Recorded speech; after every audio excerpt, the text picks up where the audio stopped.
तो अपील के सेक्शंस में हम लोग 431 तक बात कर चुके थे और हमने कहा था there is a inter relation between जो पुरानी सीआरपीसी की 437 ए है और नई बीएनएसएस की 431। पुरानी सीआरपीसी में 390 और 437 ए, इसके बीच इंटर रिलेशन, और बीएनएसएस में 431 और 437 ए का करस्पॉन्डिंग सेक्शन क्या है ये पता नहीं। अगर 480 है तो 480, तो दोनों के बीच एक अंतर संबंध है और ये इसलिए रखा गया क्योंकि अगर दोष मुक्ति नीचे हुई है और उसके विरुद्ध अपील प्रस्तावित हो गई तो अपील प्रस्तुत होने तक जो समय लगेगा उस बीच अगर अभियुक्त फरार होता है, अभियुक्त तो कहना नहीं चाहिए क्योंकि उसकी दोष मुक्ति हो गई, यानी वो व्यक्ति जो दोष मुक्त हुआ वो फरार अगर हो जाता है तो दोष मुक्ति से अपील प्रस्तुत करने का कोई लाभ ये होना ही नहीं, क्योंकि अपीलेट कोर्ट को जो ताकत प्राप्त होगी दोष मुक्ति से अपील प्रस्तुत होने की दशा में उस व्यक्ति को गिरफ्तार करा लेने की, जो दोष मुक्त हुआ था वो तब जब अपील प्रस्तुत हो जाए, और अपील प्रस्तुत होने और दोष मुक्ति के दिनांक इसके बीच जो समय होगा, इस बीच वो व्यक्ति जो पूर्व में अभियुक्त था किसी भी अपराध का दोषी नहीं होगा, इसलिए उसे किसी भी भांति रोका नहीं जा सकेगा। अगर वो कहीं भी जाना चाहेगा तो जाएगा, और अगर वो कहीं चला गया ऐसी जगह जहां न्यायालय की आदेशिका का विस्तार ही न हुआ या उसने खुद को छिपा लिया और अपील प्रस्तुत हो गई दोष मुक्ति के विरुद्ध, और अपीलेट कोर्ट को ठीक लगता है कि इस व्यक्ति की गिरफ्तारी होनी चाहिए, और मेरे अधीनस्थ न्यायालय के समक्ष इसको न सिर्फ प्रस्तुत किया जाना चाहिए बल्कि इसे जेल की अभिरक्षा में भी निरुद्ध किया जाना चाहिए, या इससे बेल बॉन्ड ये लिए जाने चाहिए, तो वो व्यक्ति ढूंढे ही नहीं मिलेगा। वो मिले तो तब तो आप कोई कार्रवाई कर पाएंगे, अदरवाइज आप क्या कर लेंगे। इस वैक्यूम को भरने के लिए सेक्शन 437 ए पिछली सीआरपीसी में जो अब बीएनएसएस में 480 हो गया है ये बनाया गया था, और इस पर हम लोगों ने चर्चा कर ली थी। अब जो पुरानी सीआरपीसी में 391 और नई में 432 उसकी चर्चा होनी है। कहता अपील न्यायालय अतिरिक्त साक्ष्य ले सकेगा या उसके लिए जाने के लिए निर्देश ये दे सकेगा, यानी वो स्वयं चाहे तो भी ठीक है साक्ष्य ले सकेगा। आप तो पहले भी कहा गया है कि जो अपीलेट कोर्ट ये जो अपील है ये विचारण का विस्तार ये मानी जाती है, और टीपीए में जब हम लोग लंबित वाद का सिद्धांत पढ़ते हैं तो वहां बिल्कुल क्लियर शब्दों में लिखता है, और वहां तो यहां तक लिख देता है कि लंबित वाद का सिद्धांत अगर निष्पादन की कार्यवाही चल रही है, ठीक है, तो एग्जीक्यूटिव प्रोसीडिंग्स एग्जीक्यूशन की प्रोसीडिंग्स तक को लागू होगा। वो एक अलग किस्सा है, जब टीपीए पर बात करेंगे तब देखेंगे। हमने सिर्फ आपको यह याद दिलाने के लिए उसका जिक्र किया कि जो विचारण है अपील उसी का विस्तार ये मानी जाती है, और ये बड़े ऐसे कॉन्सेप्ट जिन्हें समझ ही लेना चाहिए अगर आप कानून को ठीक से समझना चाहते हैं। अदरवाइज तो चाहे जो कुछ मान लो, जैसे जमानत पर छूटा हुआ व्यक्ति अभिरक्षा में नहीं है, ये गलत बात है। वो लगातार अभिरक्षा में है, बस उसे अभिरक्षा में रखने की सीमाएं ये बढ़ गई हैं, इससे ज्यादा कुछ भी नहीं हुआ है। वो अभी भी कस्टडी में है, और कस्टडी में अगर न होता तो उसे सशर्त नहीं छोड़ा गया होता। ऐसे ये समझ लेने की जरूरत है कि जो अपील की कार्यवाही होती है ये विचारण का ही विस्तार है, और इसीलिए अपील न्यायालय को वो सब शक्तियां होती हैं जो विचारण के न्यायालय को प्राप्त होती हैं। साक्ष्य आदि के संबंध में अगर कुछ स्पेसिफिकली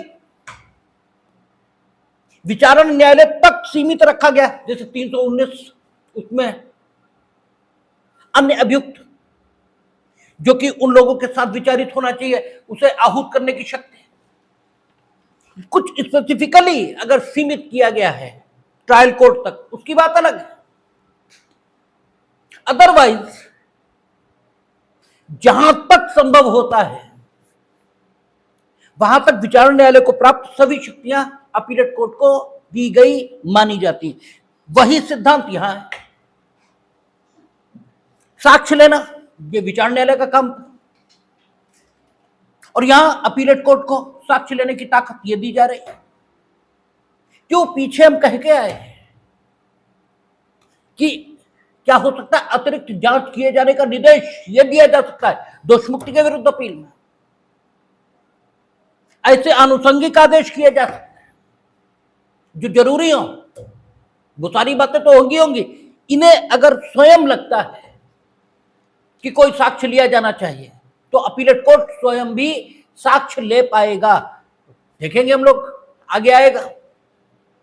आरोप की विरचना उन्होंने स्वयं कर दी क्योंकि पत्रावली पर उत्तम साक्ष्य मौजूद था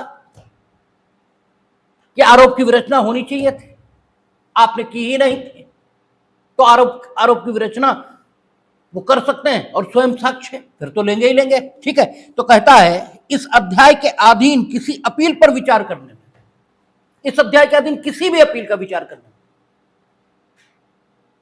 चाहे वो दोष मुक्ति के विरुद्ध अपील है,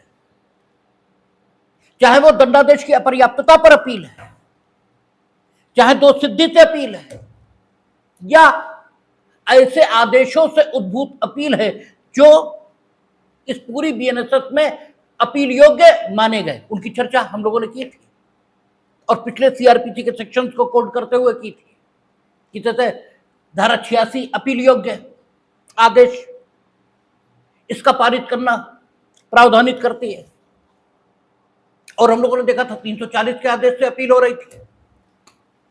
ऐसे अनेक आदेश थे, तो वे आदेश पारित किए जा सकते थे। तो कहता है इस अध्याय के अधीन किसी अपील पर विचार करने में यदि अपील न्यायालय अतिरिक्त साक्ष्य आवश्यक समझता है तो वह अपने कारणों को अभिलिखित करेगा, क्योंकि ये एक्स्ट्राऑर्डिनरी ताकत है, ये सामान्य ताकत नहीं है। सामान्य तौर पर विचारण के दौरान साक्ष्य ये लिया जाना चाहिए, लेकिन अगर कोई ऐसी बात है जिसके कारण से अपील के दौरान साक्ष्य लिया जाना न्याय संगत हो जाता है, कोई साक्ष्य था जानबूझकर दोनों पक्षों ने छुपा लिया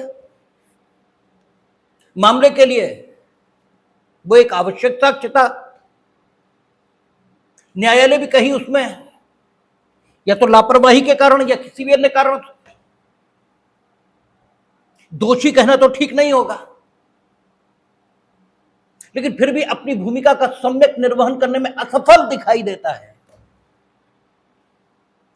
तो फिर अपीलेट कोर्ट अपने कारणों को अभिलिखित करने के पश्चात अतिरिक्त साक्ष्य लिए जाने का निर्देश ये दे सकते हैं। ये कोई साक्ष्य ऐसा है जिसकी प्रवृत्ति ऐसी है कि मामले में अगर दिया जाए तो उसका न्याय संगत निस्तारण होगा, ऐसा लगता है, और वो साक्ष्य जिस पक्षकार को देना चाहिए था उसके कब्जे या शक्ति या जानकारी इसमें ही नहीं था उस समय, जबकि साक्ष्य का अवसर उस पक्षकार के पास था, तो बिना किसी उसके दोष के ऐसा साक्ष्य न्यायालय के समक्ष नहीं है, तो भी अपीलेट कोर्ट कारणों को अभिलिखित करने के बाद ऐसा साक्ष्य या तो स्वयं ले सकता है यह मजिस्ट्रेट द्वारा, यह जब अपील न्यायालय उच्च न्यायालय है तब सेशन न्यायालय या मजिस्ट्रेट इनके द्वारा लिए जाने का निर्देश दे सकता है। तो इसमें कोई ऐसी बात नहीं है समझाने लायक।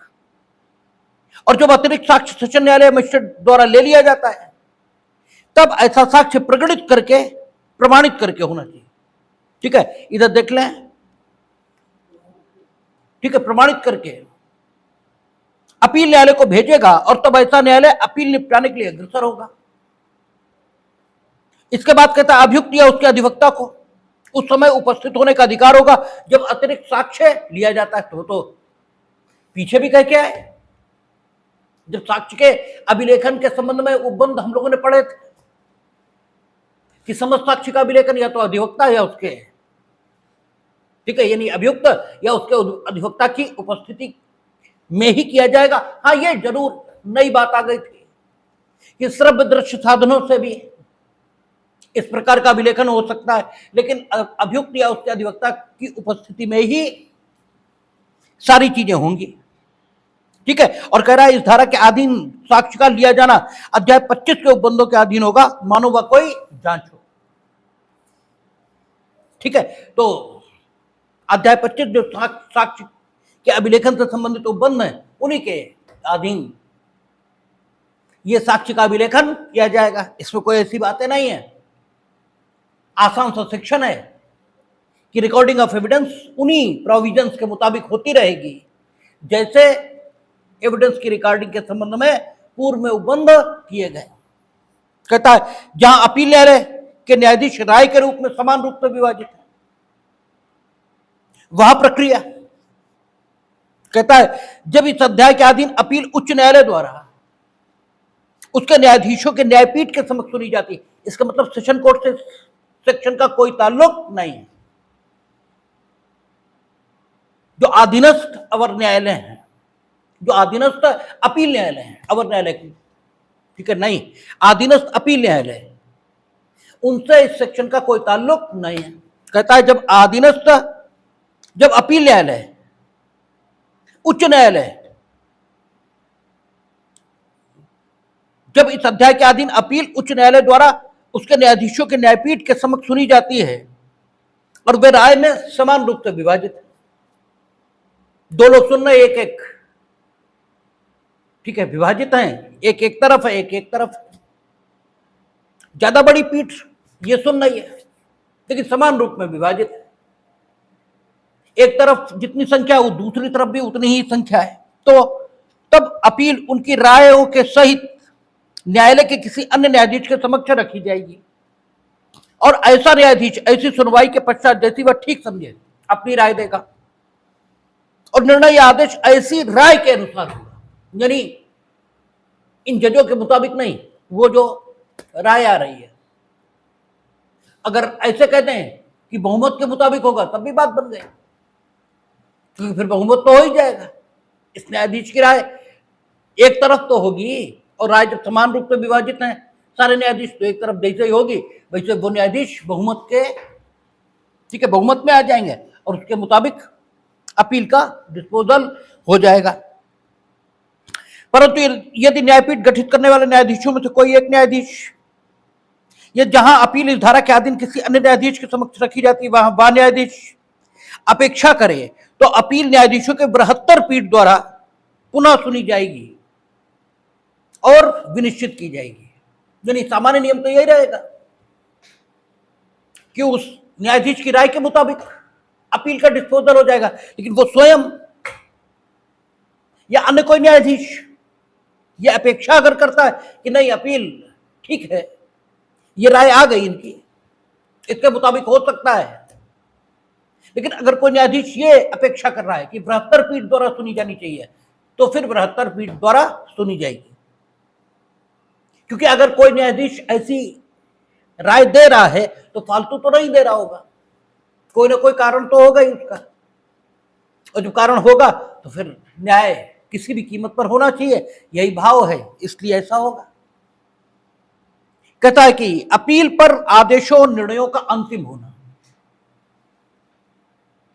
ठीक है, जैसा 362 है लगभग वैसा ही प्रोविजन ये है। 362 सीआरपीसी का कोट किया है हमने, जो दंड न्यायालय द्वारा अपने ही निर्णय को पुनर्विलोकित करने से रोकता है। वैसे ये है, कह रहा अपील में है, अपील न्यायालय द्वारा पारित निर्णय या आदेश धारा 418, 419, धारा 425 की उपधारा 4 या अध्याय 32 में उपबंधित दशाओं के सिवाय अंतिम होंगे। 418 दंडादेश की अपर्याप्तता के विरुद्ध अपील है, ठीक है ना, और 419 दोष मुक्ति के आदेश के विरुद्ध अपील है। राज्य सरकार को यह ताकत दी गई है कि वे सेशन कोर्ट के द्वारा पारित दोष मुक्ति के आदेश के विरुद्ध भी उच्च न्यायालय में अपील प्रस्तुत करने के लिए निर्देश लोक अभियोजक को दे सकते हैं, ठीक है ना। हम लोगों ने देखा था कि जो आपका 419 सेक्शन था, वहां उन्होंने कहा कि राज्य सरकार किसी मामले में सेशन न्यायालय द्वारा अगर कोई अपीलीय अधिकारिता के प्रयोग में भी आदेश किया गया है, यानी सेशन अपील न्यायालय के तौर पर कोई अपील सुनना है, जब अपील न्यायालय के तौर पर कोई अपील सुनना है और वो अपील कैसे दोष सिद्धि से, और उसने अभियुक्त को दोष मुक्त कर दिया, तो उन दशाओं में राज्य सरकार लोक अभियोजक को यह निर्देश देने के लिए सशक्त थी कि वो दोष मुक्ति के उस आदेश के विरुद्ध अपील प्रस्तुत करें।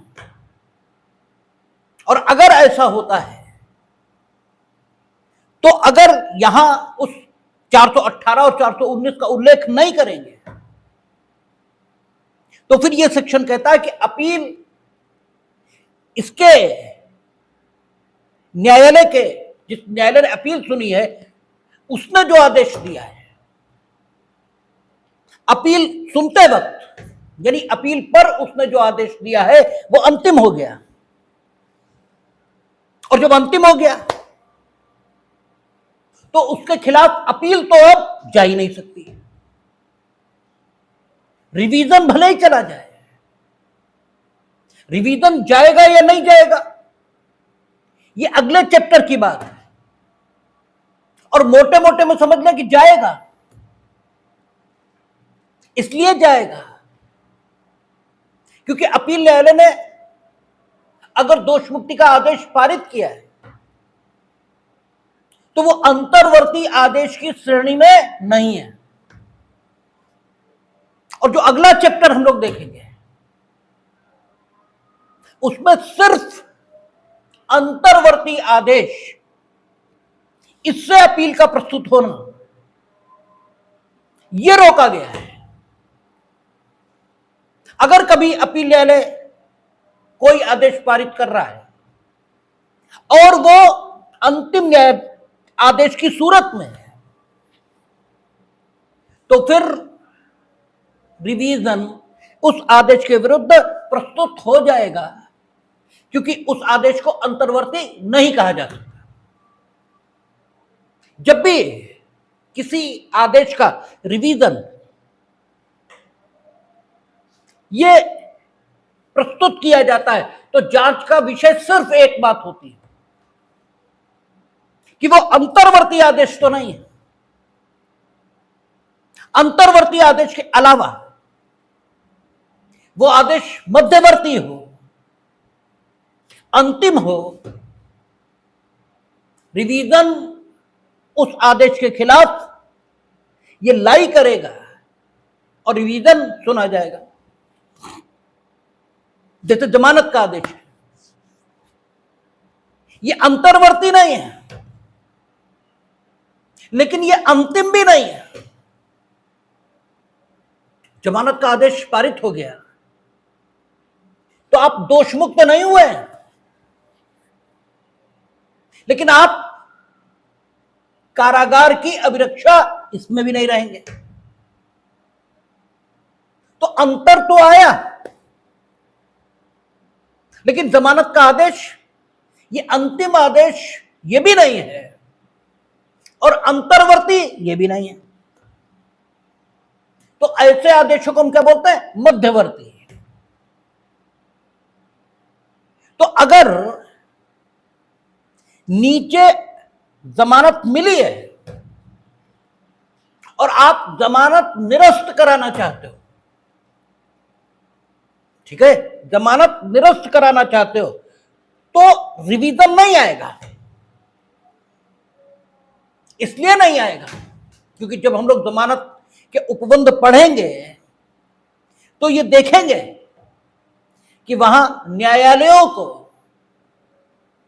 जमानत के आदेश निरस्त करने की ताकत प्राप्त रहेगी। तो जब जमानत निरस्त करने के लिए स्पेसिफिक प्रोविजन आ गया, तो जमानत निरस्त करने के लिए मध्यवर्ती आदेश जमानत का आदेश है, इस आधार पर आप कोई रिवीजन प्रस्तुत नहीं करेंगे। लेकिन अगर प्रश्न यह उठता है कि अमुक मामले में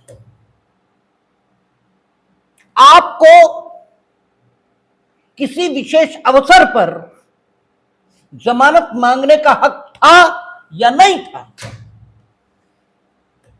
ठीक है ना, प्रश्न ये नहीं है कि आपको जमानत सही मिली या गलत।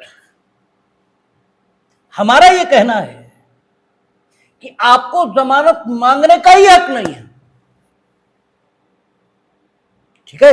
एक विशेष दशा है और इस दशा के रहते आपको जमानत मांगने का हक नहीं है, हमारा यह कहना है। और आपका कहना है कि हमें इस दशा के विद्यमान रहते जमानत मांगने का हक है। तो प्रश्न जमानत देने या न देने का नहीं है। अब तो प्रश्न यह पैदा हो रहा है कि जमानत मांगने का हक है या नहीं, ठीक है ना। जैसे आप दिल्ली की जेल में बंद हैं किसी अपराध के अंतर्गत, और शाहजहांपुर में एक अन्वेषण ये चल रहा है। उस अन्वेषण में इस बात का साक्ष्य मिल गया कि आप इस अपराध में संलिप्त रहे हैं। अब आप तो दिल्ली की जेल में बंद हैं, आपकी गिरफ्तारी ये तो हो नहीं सकती, ठीक है। गिरफ्तारी कैसे होगी? क्योंकि आप तो ऑलरेडी दिल्ली की जेल में हैं। तो ऐसी दशाओं में अन्वेषण अधिकारी जो उस अपराध के विचारण की अधिकारिता रखने वाला या विचारणार्थ सुपुर्द करने की अधिकारिता रखने वाला मजिस्ट्रेट, उसके न्यायालय में वारंट के लिए अप्लाई करता है और उसे वारंट मिल जाएगा, और वो वारंट ले जाकर जहां दिल्ली में आप अभिरक्षा में हैं वहां के जेल सुपरिटेंडेंट यानी जेल अधीक्षक को दे दिया जाएगा। इस वारंट का वहां दिया जाना बी वारंट का, उस वारंट को बी वारंट कचहरी की भाषा में बोलते हैं, बी वारंट का तामील होना माना जाएगा। और उस वारंट के आधार पर यह मजिस्ट्रेट मांग क्या करेगा? वो ये मांग करेगा कि मेरे समक्ष अमुक मामला विचारण या, ठीक है, अन्य किसी अवसर पर, अन्य किसी स्तर पर लंबित है और आप इस अभियुक्त को मेरे समक्ष प्रस्तुत करें। लेकिन चूंकि वहां आपके खिलाफ मामला लंबित है ठीक है, तो जो जेल अधीक्षक है वो आपको न प्रस्तुत करने का निर्णय भी ले सकता है। हम लोगों ने देखा है कारागार के जो भार साधक अधिकारी हैं, अगर कोई न्यायालय, कोई दंड न्यायालय किसी अभियुक्त को आहूत कर रहे हैं, अपने समक्ष प्रस्तुत किए जाने की अपेक्षा कर रहे हैं, तो कारागार के भार साधक अधिकारी, ठीक है, अगर उनके पास समुचित कारण है तो वो बंदी को उस न्यायालय के समक्ष प्रस्तुत करने से इनकार भी कर सकते हैं। ठीक है, अब जब तक ये न्यायालय उस बंदी को अपने समक्ष नहीं पाएगा तब तक ये न्यायालय इस व्यक्ति को अपनी अभिरक्षा में नहीं ले सकता, क्योंकि धारा 167 हम लोगों ने पढ़ी थी, उसमें क्या कह रहा था? उसमें कह रहा था कि अगर अन्वेषण 24 घंटे में समाप्त नहीं होता तो मजिस्ट्रेट के सामने लाया जाएगा और मजिस्ट्रेट ये देखने के बाद कि गिरफ्तारी दृढ़ आधारों पर है या नहीं है, उस व्यक्ति को अपनी अभिरक्षा में लेगा, लेकिन जब उसके समक्ष आएगा तभी अभिरक्षा में लेगा। जब तक उसके समक्ष नहीं आता तब तक अभिरक्षा में नहीं ले सकता, क्योंकि 167(3) या 167(4) था, वो ये कहता था कि अगर कभी यह प्रश्न उठ जाए कि अभियुक्त मजिस्ट्रेट के समक्ष उपस्थित हुआ था या नहीं, तो अभियुक्त के हस्ताक्षरों से यह बात साबित की जाएगी कि वो मजिस्ट्रेट के समक्ष उपस्थित हुआ था या नहीं। और कचहरी में आप रोज देखते हैं कैदी लाए जाते हैं मजिस्ट्रेट के यहां, उनके सिग्नेचर कराए जाते हैं और फिर वो सारे के सारे चले जाते हैं, और उसके लिए हम लोग क्या कहते हैं? कहते हैं रिमांड बढ़ गया, ये शब्द बोले जाते हैं, उनके दस्तखत कराए जाते हैं। अब सवाल ये है कि मानिए दिल्ली में आपको जमानत मिल गई, दिल्ली में आपकी उस अपराध में जमानत हो चुकी है, लेकिन आप छूटेंगे नहीं।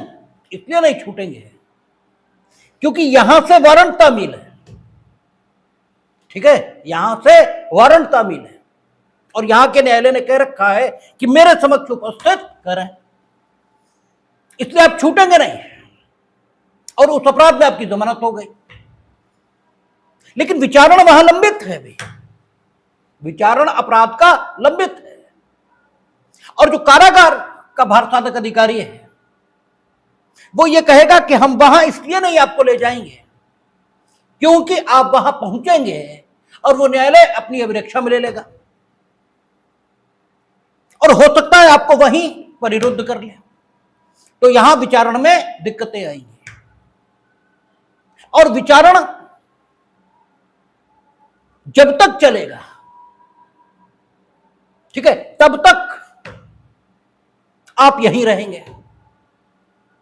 अब उसमें अपराध में आपकी जमानत हो चुकी है, ठीक है, यहां के वारंट के कारण आप जेल में हैं, ठीक है, और इस न्यायालय से आप जमानत नहीं मांग सकते क्योंकि वो, ठीक है, अभियुक्त यानी आप इस न्यायालय के समक्ष नहीं आए। इस न्यायालय के समक्ष आए तभी तो ये अपनी अभिरक्षा में लेगा, और जब इसकी अभिरक्षा में आप आ जाएंगे तभी तो आप जमानत मांगेंगे इस न्यायालय से। एक अजीब कश्मकश है, एक अजीब सी सिचुएशन ये निर्माण हो गई।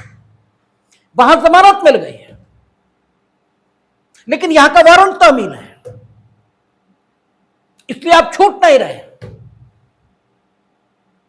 और यहां जिनका वारंट तामील है इनसे आप चाहो कि इस अपराध में जमानत मिल जाए तो ये जमानत दे नहीं रहे।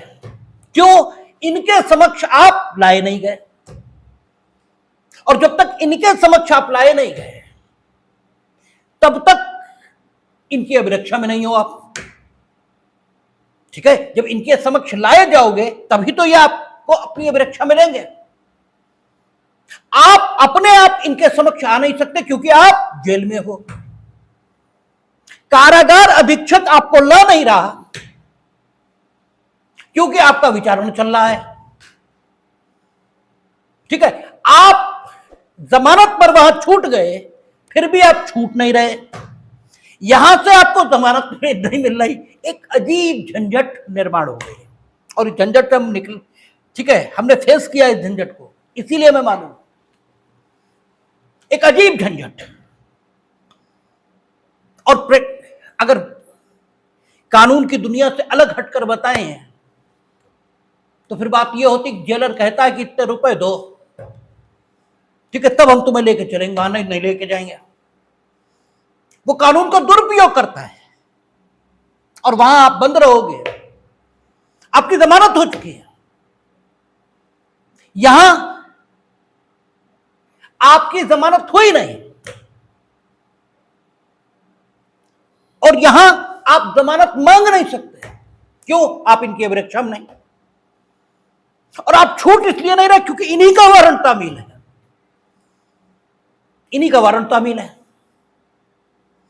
हम खुद आ नहीं पा रहे हैं क्योंकि हम छूटे ही हुए नहीं हैं। यह एक अजीब झंझट है और इसके लिए कानून में कोई प्रावधान नहीं है। और जहां ऐसी दिशाओं के लिए कानून नहीं होता, वहीं केस लॉ काम आता है। यह मसला सुप्रीम कोर्ट तक गया और सुप्रीम कोर्ट ने इसमें डिसाइड किया कि अगर वी वारंट तामील हो गया, यानी वी वारंट यानी इस न्यायालय का वारंट वहां तामील हो गया, तो वारंट के तामील होते ही यह व्यक्ति जिसके विरुद्ध वारंट तामील हुआ है, यह इस न्यायालय की अभिरक्षा में माना जाएगा। ठीक है, एक डीम्ड कस्टडी मान ली जाएगी। अब जब डीम्ड कस्टडी आ गई तो हमें बेल मांगने का राइट आ गया। ठीक है, और बस इसी आधार पर हमने बेल लगाई लोअर कोर्ट में। न मिलनी थी न मिली। ठीक है, और अगर खारिज हो जाए मेरी लोअर कोर्ट में बेल तो कोई दिक्कत नहीं है, हम सेशन में आ जाएंगे, हम हाई कोर्ट में आ जाएंगे। खारिज नहीं हुई, उन्होंने यह लिखकर निरस्त किया कि इन्हें बेल मांगने का अधिकार नहीं है क्योंकि ये जिसकी बेल हमसे मांग रहे हैं वो मेरी अभिरक्षा में नहीं है। ठीक है, अब यह लीगल सवाल खड़ा हो गया है। ठीक है ना, अब यह लीगल सवाल खड़ा हो गया है। मेरी खारिज करने कोई दिक्कत नहीं है, मेरी खारिज करने कोई दिक्कत नहीं है, क्योंकि वो तो रोज ही मजिस्ट्रेट क्या खारिज हो रही, सेशन से मांगी जा रही। खारिज हुई है लेकिन बेल खारिज नहीं हुई। बेल एप्लीकेशन मेंटेनेबिलिटी के पॉइंट ऑफ, ठीक है, पॉइंट पर निरस्त हो गई, इन्हें मांगने का ही हक नहीं है, इस पॉइंट पर निरस्त हुई। हमने सेशन में लगा दी। ठीक है, अब जब सेशन में आ गए तो सेशन कोर्ट का कहना है कि हम तो तब सुने जब मजिस्ट्रेट ने आपको बेल न दी हो। ठीक है, मजिस्ट्रेट ने तो यह कहा कि आपको मांगने का ही हक नहीं है, आपका मामला बेल लायक नहीं है, यह नहीं कहा। यह कहा होता तब तो हम सुनते कि बेल लायक है या नहीं है। आपको बेल मांगने का हक ही नहीं है, यह कहा है मजिस्ट्रेट ने। इसलिए आपकी बेल मेरे द्वारा नहीं सुनी जा सकती। तो अब हम लोग रिवीजन के चैप्टर पर आ ही गए, इसीलिए हम ये बता भी रहे हैं ताकि आपको अंतर्वर्ती, अंतिम और मध्यवर्ती इन आदेशों का अंतर क्लियर हो।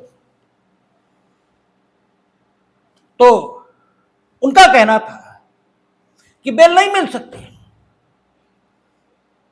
क्योंकि आपको लोअर कोर्ट ने नहीं दी बेल, ये नहीं कह सकते। लोअर कोर्ट ने यह कहा कि आपको बेल मांगने का हक नहीं है। तो हमारा तर्क यह था कि आप हमारी बेल एप्लीकेशन को या तो यह मान लो कि रिजेक्ट हुई है क्योंकि सुप्रीम कोर्ट कहता है इनकी कस्टडी में माना जाएगा। ठीक है, और इन्होंने हमारी बेल एप्लीकेशन रिजेक्ट कर दी, अपनी कस्टडी में माना नहीं। ठीक है, इसलिए या तो हमारी बेल सुन लीजिए, और अगर आप ये कहते हो कि हमें बेल डिनाई नहीं की है, उन्होंने हमारे बेल मांगने के राइट को इस समय डिनाई किया है। अगर आपका कहना यह है तो सुप्रीम कोर्ट के केस लॉ के आलोक में इनका यह निर्णय अविधिक है। इसलिए आप स्वयं में निहित रिविजनल जुडिक्शन का प्रयोग करो, ठीक है। और रिविजनल जुडिक्शन का जब आप प्रयोग करेंगे तो भी हमें बेल दे सकते हैं। अभी हम लोग देखेंगे जब रिवीजन सुनेगा कोई कोर्ट, ठीक है, लिखा हुआ है कि अगर कोई पुनरीक्षण प्रस्तुत किया गया है, आएगा आगे कि अगर पुनरीक्षण प्रस्तुत हुआ है और अभियुक्त अभिरक्षा में है तो पुनरीक्षण सुनने में, डिसाइड करने में समय लगेगा। तो अगर अभियुक्त अभिरक्षा में है तो उसे जमानत पर छोड़ा जा सकता है। तो हमारा कहना यह था कि आप रिवीजन मान लो, आप अपनी रिवीजनल ताकत का प्रयोग करो और इस बात को तय करो कि इनका बी वारंट जो तामील था उसके बाद इन्होंने जो हमें अभिरक्षा में नहीं माना, इनका यह आदेश विधिपूर्ण है या विधिपूर्ण नहीं है, इसको, ठीक है, आप रिवाइज कर लो। और चूंकि यह आदेश अंतर्वर्ती नहीं है, यह अंतिम है या नहीं इससे मतलब नहीं है, अंतर्वर्ती नहीं होना चाहिए, यह अंतर्वर्ती है नहीं, ठीक है, यह मध्यवर्ती आदेश है। इसलिए रिवीजन की ताकत, इसके उपयोग होने में कोई दिक्कत यह भी नहीं है। यह आदेश मध्यवर्ती है और आप अपनी रिवीजनल ताकत का उपयोग करके यह तय कर दो कि लीगल इनका यह ऑर्डर है या लीगल नहीं है। और इस बीच हमारी छूटने की समस्या है, रेगुलर बेल हमें मिल नहीं सकती, ठीक है, आपके मुताबिक, क्योंकि रेगुलर के लिए नीचे से खारिज होनी चाहिए थी। तो रिवीजन की शक्तियों का जब आप उपयोग करोगे तो भी हमें बेल दे सकते हो, तो आप हमें बेल दे दो, ठीक है। तो उनका कहना था आपने रिवीजन प्रस्तुत कब किया है? आपने तो बेल एप्लीकेशन प्रस्तुत की है। तो हमारा तर्क यह था कि श्रीमान जी जरा रिवीजन जहां दिया है उसे पढ़ लें।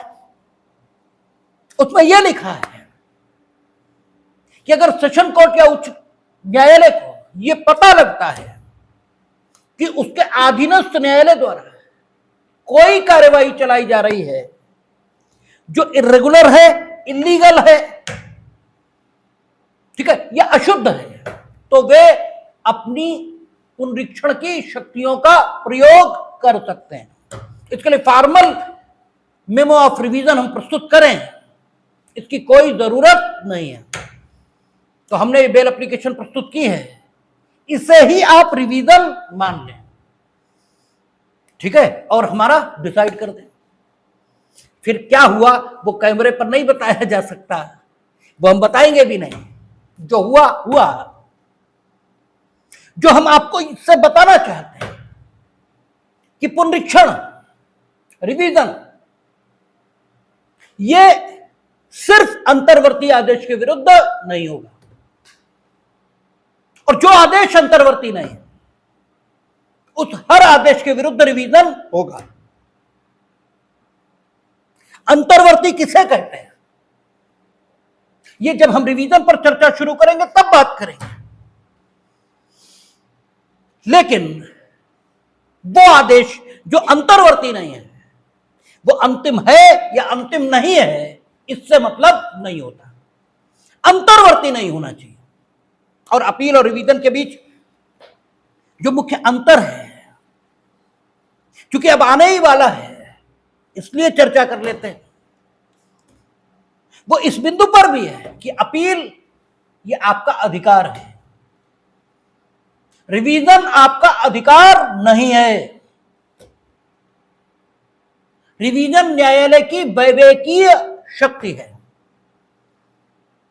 और इसीलिए आप कचहरी में जब भी रिवीजन प्रस्तुत करते हो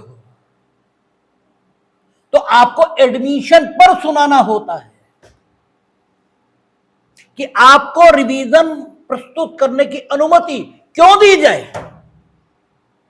यद्यपि वो सुनवाई इतनी फॉर्मल होती है कचहरियों में कि ऐसा लगता है मानो आपका अधिकार हो, लेकिन नहीं है।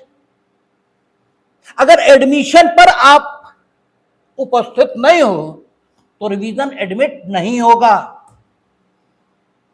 क्योंकि अपील आपका अधिकार है, रिवीजन आपका अधिकार नहीं है।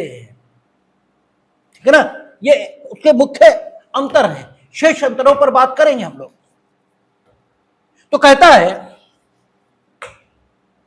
कि अपील, इस पर आदेश अंतिम हो जाएगा। ठीक है, तो अगर अपील पर आदेश अंतिम हो जाएगा और अपील अधीनस्थ अपील न्यायालय में प्रस्तुत की गई है, और जो अधीनस्थ अपील न्यायालय है उसने दोष मुक्ति का आदेश पारित कर दिया, यह अपर्याप्त दंडादेश ये दे दिया, और स्टेट गवर्नमेंट ऐसा मानती है कि उस अपर्याप्त दंडादेश के विरुद्ध अपील होनी चाहिए, या वो आदेश जो अधीनस्थ अपीलीय न्यायालय ने अपनी अपीलीय शक्ति में पारित किया और दोष मुक्ति के प्रारूप में पारित किया, उसकी अपील होनी चाहिए, ऐसा लगता है राज्य सरकार को। और राज्य सरकार ने लोक अभियोजक को उसके विरुद्ध अपील प्रस्तुत करने के लिए आदेशित यह कर दिया। तो अगर इस सेक्शन में यह नहीं लिखा होगा कि 418 और 419, ठीक है, इनको छोड़कर अपील पर आदेश अंतिम हो जाएंगे, ठीक है, तो फिर आप अपीलीय न्यायालय द्वारा इस प्रकार के आदेश पारित किए जाने के विरुद्ध अपील किस तरह प्रस्तुत कर पाएंगे। इसीलिए यहां लिखा है कि नॉर्मल कोर्स अपील जैसे ही प्रस्तुत हुई वैसे ही अपीलेट कोर्ट जो निर्णय देगा वो अंतिम है, अब कोई अपील नहीं। और चूंकि वो अंतिम निर्णय हो गया इसलिए अपीलीय न्यायालय भी उसे रिव्यू करने की ताकत नहीं रखेगा। ठीक है, उसे रिव्यू आप नहीं कर सकते। हाँ, 418 या 419 की बात अलग है, और 425 की उपधारा 4 देख लें। 425 की उपधारा 4 क्या कह रही है?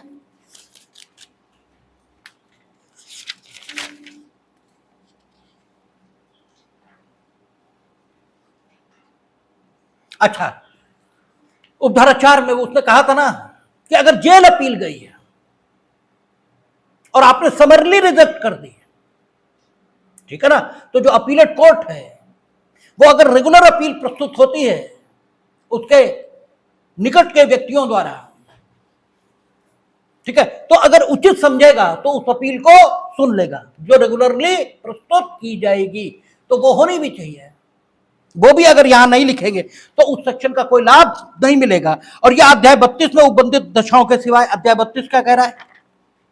अध्याय 32 है का अध्याय 32 है? हाँ, तो रिवीजन ठीक है।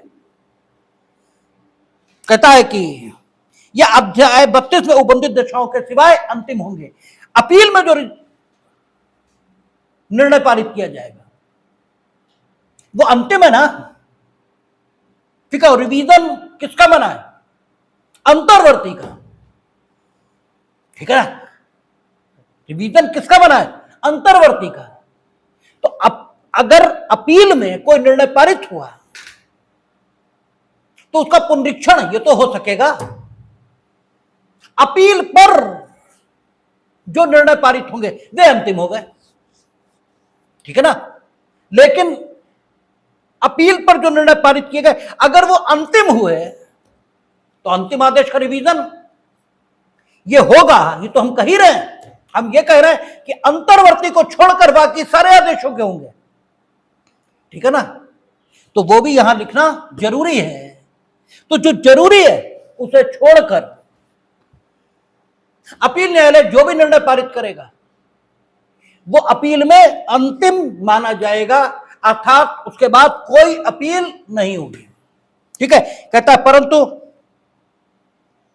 कहा गया किसी मामले में दोष सिद्धि के विरुद्ध अपील का अंतिम निपटारा हो जाने पर भी अपील न्यायालय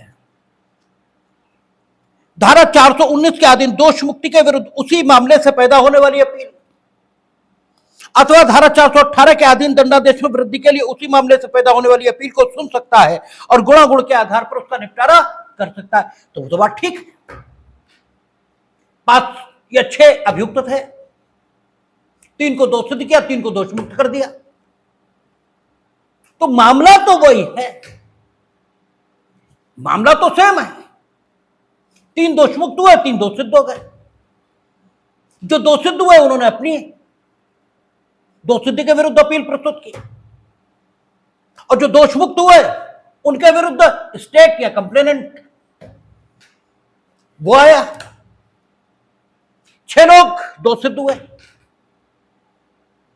3 के बारे में यह कहना ही नहीं पर्याप्त दंडादेश मिला है, उनके लिए स्टेट अपील में आ गई और वे जो दोष सिद्ध हुए वे अपनी दोष सिद्धि के विरुद्ध अपील में आ गए। मामला तो एक ही है, नॉर्मली ये सारी अपीलें एक साथ सुनी जाती हैं, नॉर्मली सामान्य नियम यही है कि सारी अपीलें एक साथ सुनी जाती हैं, लेकिन इन केस न सुन पाई तो दोष सिद्धि वाली सुन गए। अब दोष सिद्धि में सुना तो वही मामला गया, मामला तो वही सुना गया और उसमें निर्णय पारित हो गया। अब आप कहें दोष मुक्ति वाली सुनी ही नहीं जा सकती क्योंकि अपील न्यायालय उस मामले पर अपना निर्णय दे चुका और चूंकि उस मामले पर अपना निर्णय दे चुका तो अपील न्यायालय का आदेश अंतिम हो चुका है, अब कोई अपील इससे सुनी नहीं जाएगी। तो वो दोष मुक्ति और दंडादेश के विरुद्ध, दंडादेश की अपर्याप्तता के विरुद्ध जो अपील गई थी वो तो फ्यूटाइल एक्सरसाइज ये हो गई, वो तो निरर्थक हो गई। इसीलिए उन्होंने लिखा कि अगर ऐसा हो भी जाता है तो भी उसी मामले से अगर कोई दोष मुक्ति के विरुद्ध या दंडादेश की अपर्याप्तता के विरुद्ध अपील गई है तो वो सुनी जा सकेगी। तो जो एक जस्टिफाइड एक्सेप्शंस हो सकते हैं वो जस्टिफाइड एक्सेप्शंस यहां रख दिए गए, ठीक है ना, जस्टिफाइड एक्सेप्शंस यहां शामिल कर दिए गए। शेष जो सामान्य नियम है वो क्या कि अपील पर जो दंडादेश या जो आदेश है अपील न्यायालय का वो अंतिम हो जाएगा, अर्थात उससे फिर कोई सेकंड अपील नहीं होगी, ये माना जाएगा। और अगर आपसे प्री में कभी ऐसे भी पूछ लिया जाता है कि सेकंड अपील नहीं होगी, ये सीआरपीसी या बीएनएसएस में कहां लिखा है? अपील न्यायालय अपने ही आदेश का रिव्यू नहीं करेगा, ये कहां लिखा है? तो आप सेक्शन 434 ही कोड करेंगे, यही लिखा है, ठीक है ना। अच्छा, इसके बाद कहता है 435 अपीलों का उपशमन। इस सेक्शन से जब जब सवाल बनता है तब तब आपका गलत होता है, ठीक है, और खूब पूछा जाता है। सामान्य नियम यह है कि अपीलांट ने अपील की और वो मर गया तो अपील अबेट हो जाएगी, अर्थात उपशमित हो जाएगी, सामान्य नियम यह है।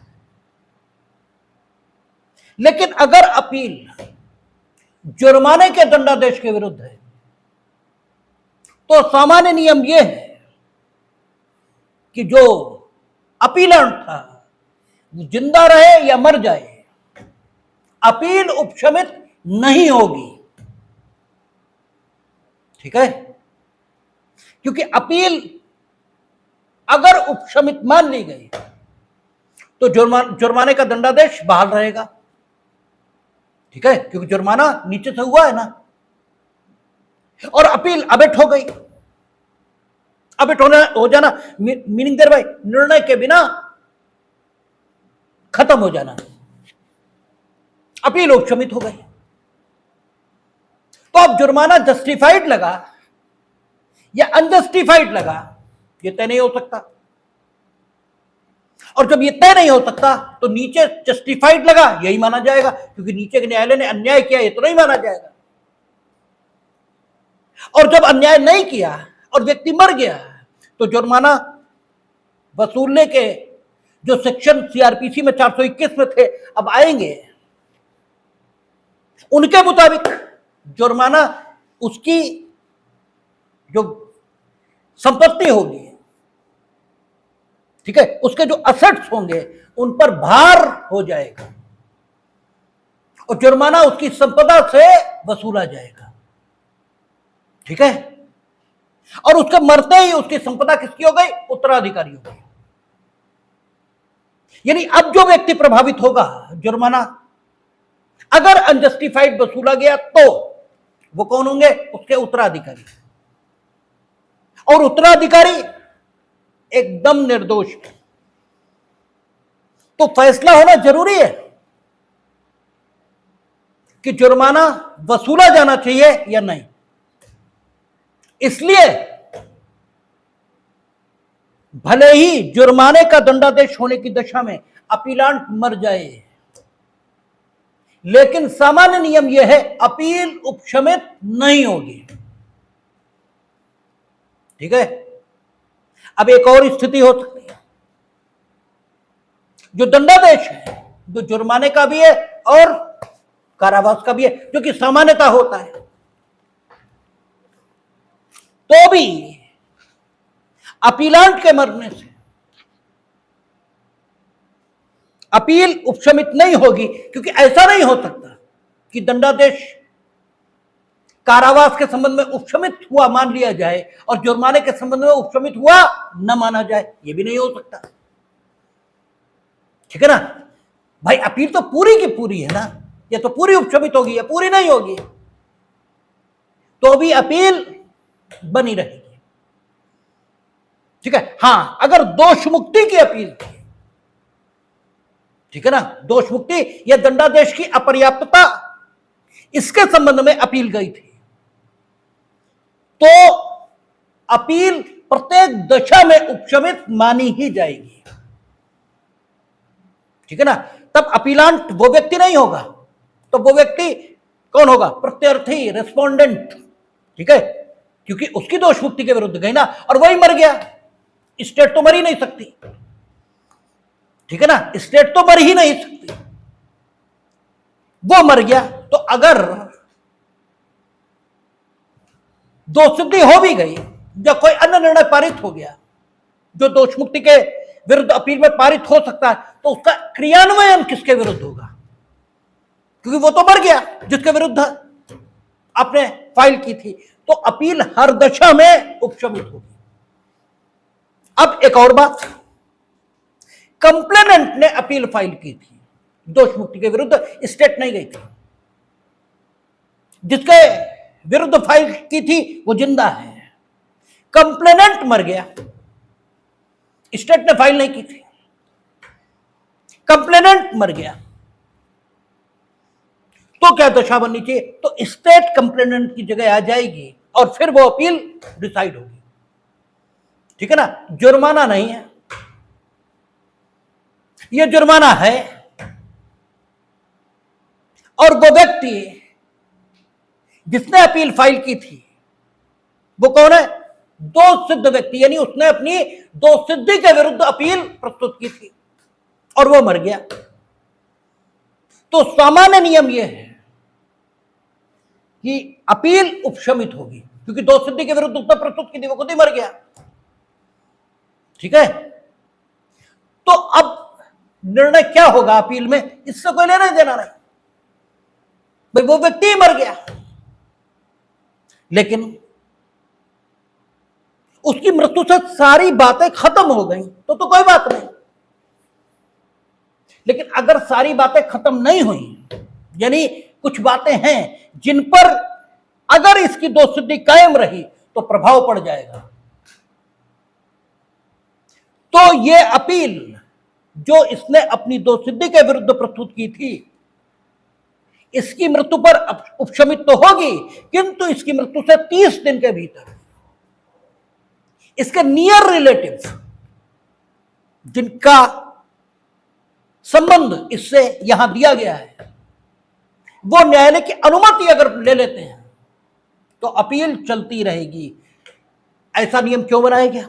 आप जरा याद कीजिए हिंदू लॉ को। हिंदू लॉ में एक सेक्शन था, मेरे ख्याल है 25 या 26 था। उसमें क्या लिखा था? यदि कोई उत्तराधिकार को अग्रसरित करने के लिए उस व्यक्ति की हत्या करेगा जिसका वो उत्तराधिकारी है, सिर्फ उत्तराधिकार को अग्रसरित करने के लिए, तो ये व्यक्ति जो हत्यारा है उस व्यक्ति की संपत्ति को प्राप्त करने से वंचित हो जाएगा। ये नीचे दोषित हो गया। इस पर आरोप है कि इसने अपने उस व्यक्ति की हत्या की है जिसका ये उत्तराधिकारी है, और सिर्फ उत्तराधिकार को अग्रसरित करने के लिए, और ये नीचे दोषित हो गया। इसने अपील प्रस्तुत की। पहले अपील डिसाइड होती, उससे पहले ही मर गया। अब अगर ये स्टिग्मा इस पर रहा, ठीक है, और इस स्टिग्मा को हटा कौन सकता है? अपील न्यायालय। अपील अबेट हो गई क्योंकि ये मर गया,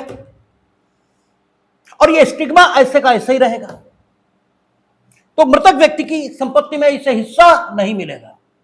ये मर गया, इसके उत्तराधिकारी थोड़ी मर गए, इसके भी तो उत्तराधिकारी हैं, और जो संपत्ति इसके पास आती वो इसके उत्तराधिकारियों के पास जाती या नहीं? तो नुकसान आज की डेट पर किसे होगा? इसके उत्तराधिकारियों को। और अगर वो स्टिग्मा हट जाए तो इसके उत्तराधिकारी इस व्यक्ति का जो हिस्सा मृतक की संपत्ति में है उसे प्राप्त करने के अधिकारी हो जाएंगे, और अगर जुर्माना है तो भी संपत्ति से वसूला जाएगा। इसलिए इसके जो नियर रिलेटिव हैं, नियर रिलेटिव उन्होंने माने कौन कौन है? आपका नियर रिलेटिव उन्होंने कहा, इस धारा में स्पष्टीकरण देखेंगे, निकट नातेदार से माता पिता, पति या पत्नी, पारिवारिक वंशज, भाई या बहन अभिप्रेत हैं, और इन्हीं को संपत्ति जाती है। भाई या बहन का, सौतेला सगा नहीं का, भाई या बहन का। तो यानी पूरे रूल्स वहां हिंदू सक्सेशन एक्ट के लागू होंगे, या मुस्लिम सक्सेशन का जो भी नियम होगा वो लागू होगा और डिसाइड किया जाएगा। अब आप देखें कि ये सेक्शन 435 जो आपको बड़ा आसान लग रहा था, ये कितना टेक्निकल हो गया। ठीक है ना? ठीक, और इसमें से जरूर पूछा जाता है और आप फट से गलत करते हैं। ठीक है, कहता है जहां धारा 418 या 419 के अधीन, यानी दंडादेश या पर्याप्तता या दोष मुक्ति, 418 419 में वही है। कहता है जहां धारा 418 या 419 के अधीन प्रत्येक अन्य अपील का अभियुक्त की मृत्यु पर अंतिम रूप से उपशमन हो जाएगा। यहां कोई शंका नहीं है, अंतिम रूप से उपशमन हो जाएगा, यानी दोष मुक्ति के विरुद्ध और दंडादेश की अपर्याप्तता के विरुद्ध। इस अध्याय के अधीन जुर्माने की दंडादेशों की अपील के सिवाय, इसका मतलब जुर्माने की दंडादेश जो है उनकी अपील उपशमित नहीं होगी, क्योंकि उनके सिवाय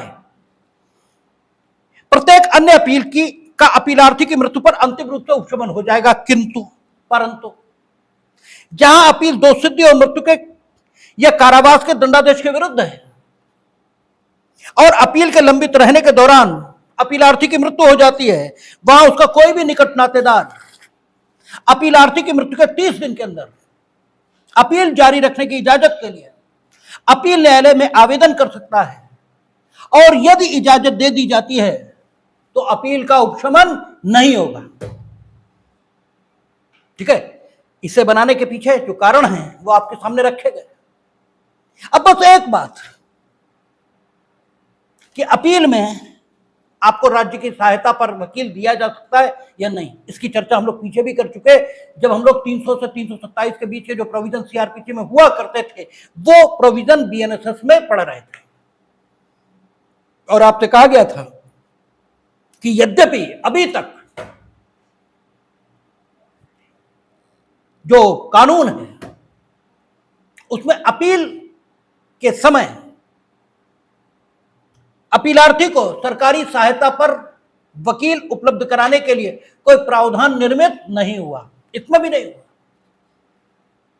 तो भी माननीय उच्चतम न्यायालय ने कहा है कि अनुच्छेद 39 है, अनुच्छेद 142 और अनुच्छेद 21, इसमें जो कुछ कहा गया है उसके आधार पर यह कहा जाएगा कि अगर अपील भले ही अभियुक्त को अपनी दोषसिद्धि के विरुद्ध प्रस्तुत करनी हो, या अपील भले ही दोष मुक्ति या दंडादेश की अपर्याप्तता के विरुद्ध स्टेट ने प्रस्तुत की है